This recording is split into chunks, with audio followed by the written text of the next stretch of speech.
godina se vozio Iron Kart za juniore. Bilo je odlično, startao sam na kvalifikacijama 4. i radio sam odlične krugove.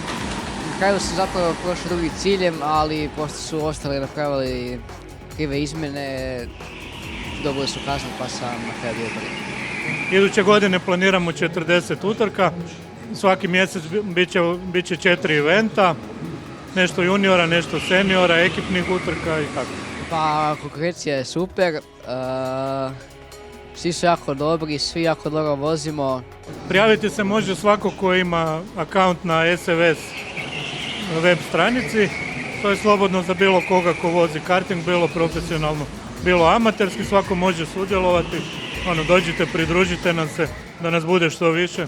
Prva sezona je bila odlična, nadam se da će nas sljedeće sezone biti što većem broju i samo dođite.